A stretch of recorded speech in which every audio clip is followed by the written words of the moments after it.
I always believed love would save me.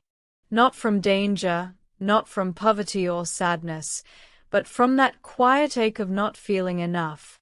I grew up in the suburbs of Birmingham, the kind of neighborhood where neighbors kept to themselves and gossip traveled faster than the post. My name is Amelia Hart, and if you asked anyone around here, they'd tell you I was the girl with the good grades, the soft voice, and the too big heart. My parents weren't wealthy, but they were kind. My dad was a postman who loved crossword puzzles, and my mum taught at the local primary school. I was their only child, and they poured everything into me. Piano lessons we could barely afford, books stacked like towers in every room, and dreams they never had the chance to chase for themselves. I was meant to go far. And then I met him, Nathan. He was charming in the way that only boys with messy hair and confident grins can be. He was 2 years older, just back from a gap year spent finding himself across Europe. He spoke like every sentence was a story, and I hung on to every word. We met at a cousin's wedding, one of those chaotic family affairs where strangers become friends over lukewarm chicken and cheesy music. Nathan danced with me under fairy lights and told me I had a laugh that made the night warmer. I was 18. By the time I started university, he was already in his second year. He studied law and wanted to become a solicitor. I was taking English literature. He said we were soulmates, that he'd never met anyone who understood words like I did. We started dating within weeks. My parents were cautious, but I was in love.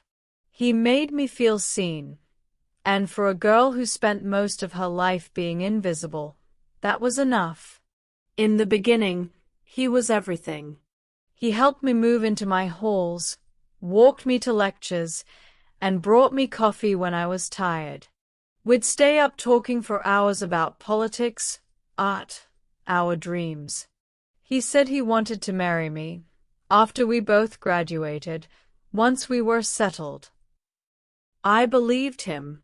By the end of my second year, we moved in together. A small flat on the outskirts of campus, cramped, with peeling paint and a heater that worked when it fancied, but it felt like hours. I worked part-time at a bookstore, while Nathan focused on finishing law school. He said the pressure was immense, and I wanted to support him. So I paid most of the rent. I cooked. I cleaned. I even helped him with his coursework when he was swamped. But then came her, Charlotte. My cousin. She was beautiful in the effortless way that made you feel plain. Green eyes, long legs, and a laugh that drew people in like a magnet. She transferred to our university for her final year and needed a place to stay. Nathan suggested she could live with us, just for a while. I was hesitant, but Charlotte was family. What could go wrong? Everything.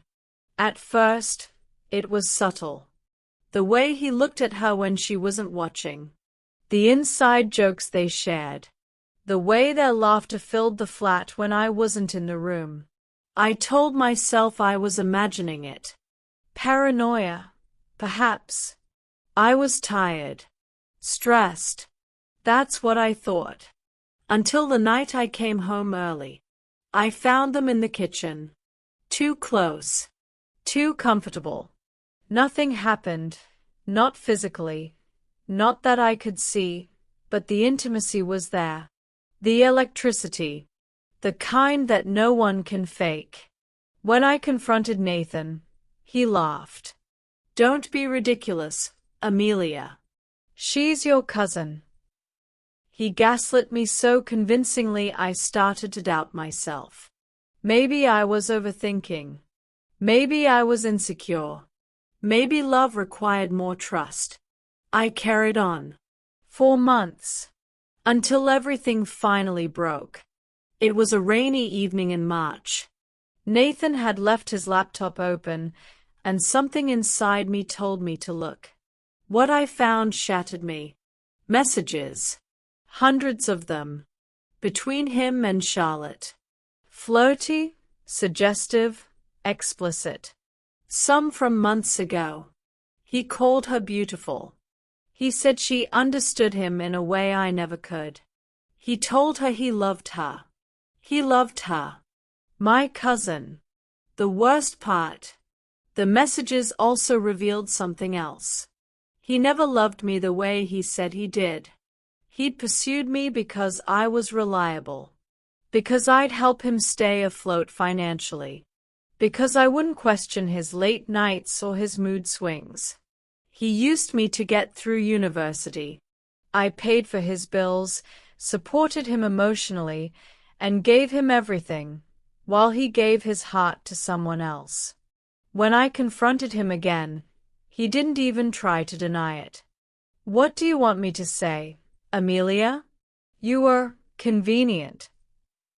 That word, convenient, felt like a slap across the soul. I kicked him out that night. I called my cousin and told her exactly what I thought. She cried, but I didn't listen. I couldn't. The betrayal was too deep.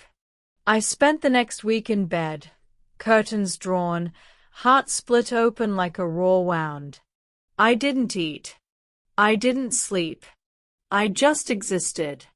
But one morning, something shifted. I remembered my mother's voice. Years ago, after I failed my driving test. Darling, life doesn't end when people disappoint you. It begins when you learn to stand on your own. So I stood. I dropped out of that flat, found a small studio near campus, and finished my final year with more determination than I'd ever known. I got a first-class degree. I applied for postgraduate programs. I cut ties with both Nathan and Charlotte. And I started writing. Essays at first. Then poetry. Then a blog that turned into a column in a student magazine.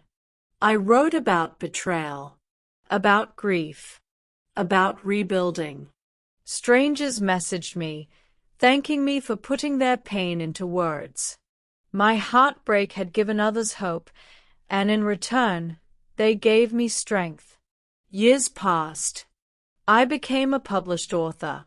I started giving talks about self-worth, resilience, and emotional abuse. I helped young women find their voice. I healed, piece by piece. Then, one afternoon, while signing books at a fair in London, I saw him. Nathan. Older. Tired-looking. Still handsome, but hollow-eyed. He walked up to my table and smiled faintly. "I've read your work," he said. "It's powerful." "Thank you," I replied, cool but polite. "I was a fool," he whispered. "You were the best thing that ever happened to me." I looked at him, truly looked, and for the first time, I felt nothing. No anger, no longing, just peace. "You were a lesson," I said. "One I'm glad I learned." And that was it. He walked away, and I turned back to the line of readers waiting for me.